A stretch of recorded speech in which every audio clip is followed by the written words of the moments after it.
Indie movies are really killing it lately. I saw The Backrooms recently. I did a video on that. And then I had to go see Obsession too. That was another one. Had to go see what all the obsession was about, so to speak, of that movie. These were both like really like independent like YouTube creators that did these movies. They had very low budgets, but they really did a great job, and they're Gen Z too. These guys, these directors, they're really putting Hollywood to shame lately. Like, they have very low budgets. They just have a good concept, a good premise, good writing. The acting is good. These actors really aren't well known, which kind of like leads them to like convincing roles in the movie, because you don't have like preconceived notions about the stereotype of what kind of acting they usually do. But yeah, Obsession. This was another like young director, just like a independent, like was an independent YouTube creator, turned director.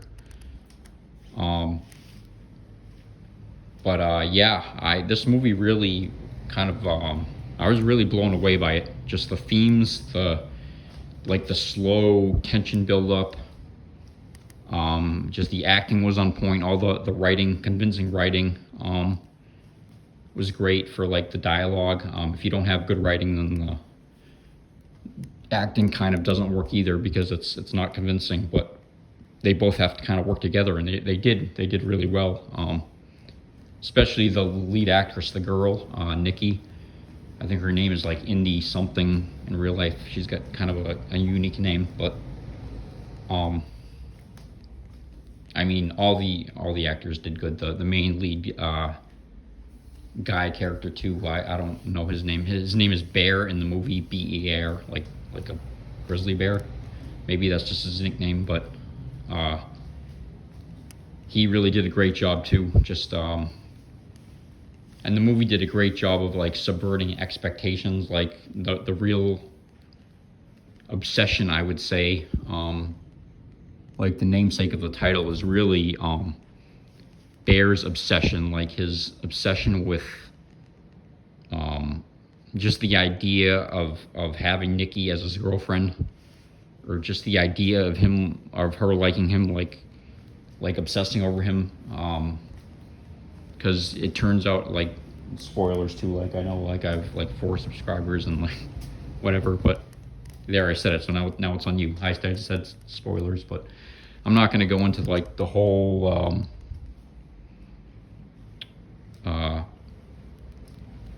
like plot summary of the movie or anything, but just the exploration of like the downward turn of a character, like going from like kind of a likable, relatable, like stereotypical, like nice guy who has like doesn't have a lot of like success with girls, kind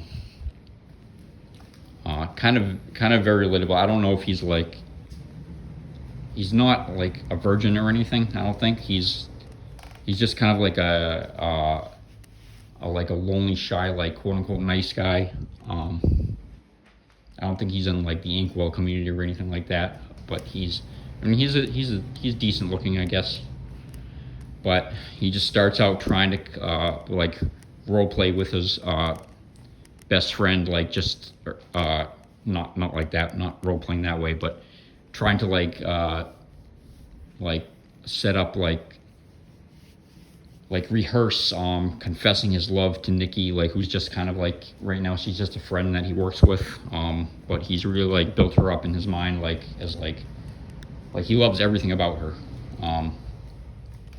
She's like very outgoing, like bubbly, like kind of smart, caring. Like she was there for him when his grandmother died recently. She like comforted him. He just wants to get with her. and he goes out to like buy her a gift because she lost this like necklace. So he goes to like this like consignment store, this like oddities and like trinkets and like souvenirs, and he's gonna get her a gift, but at the last minute he gets this like mysterious, like very retro looking like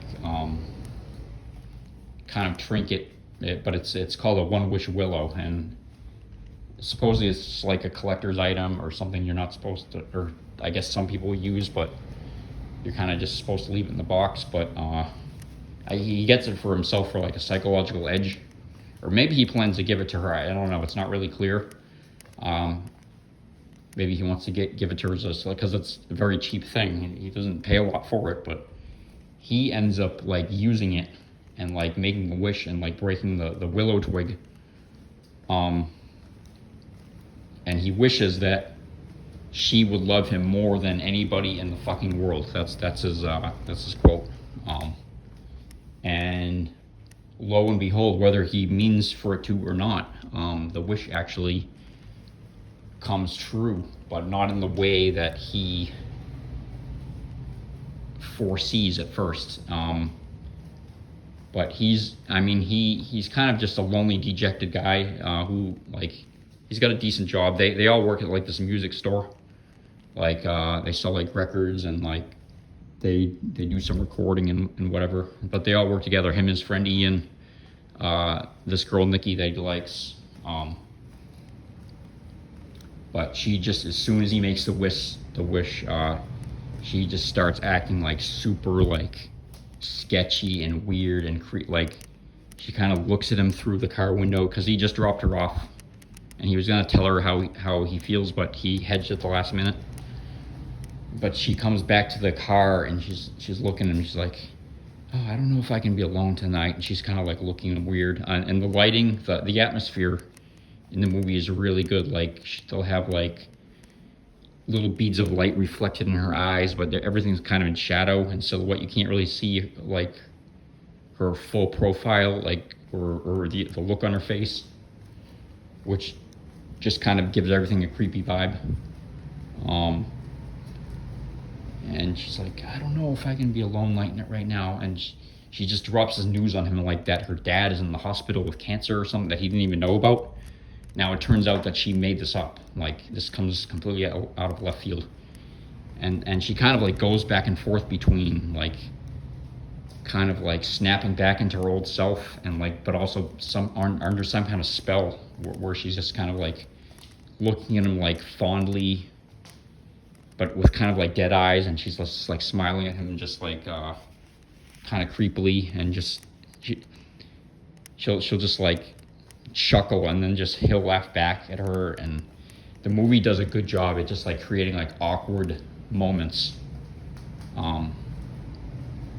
between and it kind of makes you feel uncomfortable as the viewer watching it, like this like entity or this like demon or whatever has possessed her body is trying to act like a normal human but can't, but it's kind of like an uncanny valley kind of thing.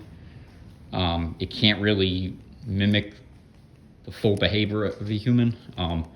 And the movie didn't really get into, is it really like a demon possession, or is more like the witch just created like a carbon copy of Nikki that like takes over her body? Because the real Nikki, and it shows, it kind of hints at this a couple times during the movie, but it hints that the real Nikki, her real consciousness is like trapped in her body.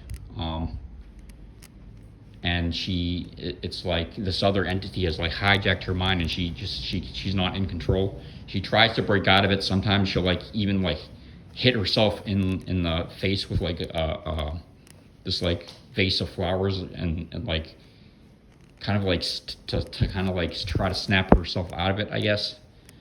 But the movie just does a great job at like either of kind of like building creepy tension, but also it does jump scares at like, they're not really stereotypical jump scares. They do it they're very creative about how they do it.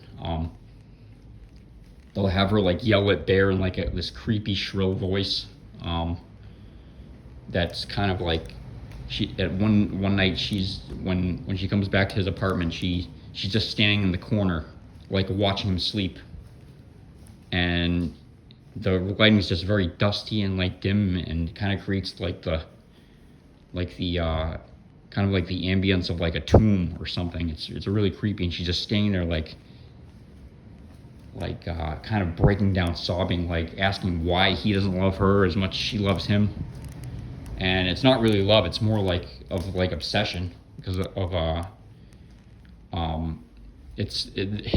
her obsession is now like kind of mirroring his obsession with her. But and then she'll just really creepy, like she'll put a vase of flowers in front of her face and walks over to him. You think she might like try to like smash it down on him or something, but it just kind of creates kind of makes you just like tense up and like ask like what she's gonna do next. But as the movie goes on, it becomes more and more clear that he is actually the real villain of the story. Like he, instead of trying to undo realizing his mistake and trying to undo it and try to help Nikki escape from whatever has taken over her body, and listening to his friend Ian, who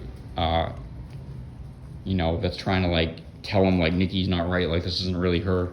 Like he just wants to keep the ruse going because he's just so like obsessed now with like finally having her. Like he doesn't care if it's like her free will or not. He just likes the idea of having her. Like even with like odd behavior, like his cat died recently, and she like takes it out of like the burial box or like the shoebox that he put his cat in, like makes like a sacrificial altar like in the middle of his kitchen. Like the cat is like drawing flies at this point. And just the music score is really creepy as the camera pans down to see the cat, with like candles lit all around it and everything. The music score was really good at like kind of like setting the creepy vibe.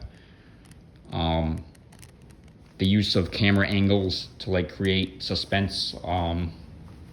Like she stays home one day while he has to go to work, and he's staring at something, like his eyes get wide, and she's like saying like, maybe I can come visit your work. He's like, no, that's okay. And then it pans to the door, and she's like used like 20 rolls of duct tape to like tape the door shut on him. And this is where you kind of see like it branches up from what a normal person's reaction would be. Like a normal person would like attempt to like remedy the situation, like tell her she needs to leave and like try to get her help, like, or try to find a way to like break this curse that's been put on her, and try to get his friends to help. But instead he starts like ignoring his friends. He starts ignoring Ian when he tries to help, even though Ian is kind of an asshole too at the end, because he was actually banging Nikki for before they even started. Not like they weren't even going out, but it was kind of like a friends with benefits thing. But it wasn't serious. But he had more success with the real Nikki than Bear is having. With the wish fulfilled Nikki, the whatever imposter is inhabiting Nikki's body now. But it just the more the movie spirals on, the more he kind of reminds me of like Breaking Bad a little bit, where Walter, he starts out as kind of like a meek, like humble middle school teacher, and then slowly, like as he gets deeper into the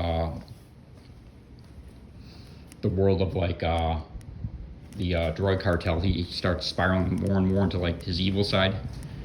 And it kind of shows that like everybody does have a dark side to them, but his is just Bear's character arc in this is just really well done, where he just spirals down into like all that matters is like his obsession with having Nikki as his girlfriend now, and like doesn't matter what kind of state she's in. Like she does like self-harm, she'll like smash like the real Nikki will try to break through sometimes and like take control of the situation. She like she does this creepy like reading at this get together that all the friends have, and just really the movie does not really shy away from cringe like behavior. It doesn't shy away from just trying to make you uncomfortable with like her like shrill like laughter and with just like her obsession, like shameless obsession with Bear. It just gets really like, and he's like fine with it because, I mean, he's scared, but he's also doesn't care because he just he loves the idea of being with her. But it's a selfish. It's like a selfish like surface level, not even love, but he finally has what he desires, and it's not even like what he really wanted, but like it's like good enough, quote unquote.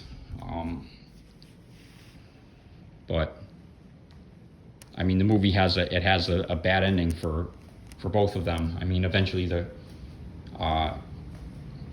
curse is broken because he ends up like committing seppuku, like with his pills and his, like, he can't take it anymore, like but she ends up wishing that he, like, it shows another One Wish Willow, and that she, the real Nikki, was able to like somehow at the last second like take control of the situation and make a wish that I guess that he would die from his overdose, so that she could like break free finally from the curse, because once he's dead, the curse is broken and she's able to. But at that point, she's already killed like a bunch of his friends, and there's not a ton of blood and gore in the movie, but the parts that are done, it's not overdone, but they did a really great job with just the right amount of jump scares that aren't cliche. Like the part where she kills Sarah, like breaking the car window, like there was no lead up to it. You don't see her in the background like sneaking up. It was just suddenly there, and it just like it really unnerves you, and it kind of like really builds a lot of tension. But yeah, this movie was just great. The ambience, the flashbacks, the not flashbacks, but just the exploration of themes, the acting, just the pacing, everything was really well done. So I hope they do like a backstory of like the One Wish Willow. I hope they do kind of like they do something like that. Maybe it's like a prequel or something. But yeah, great movie. And my storage is about to die, so I'm gonna end it there. But yeah, great movie. All right. See you later. Thanks for watching.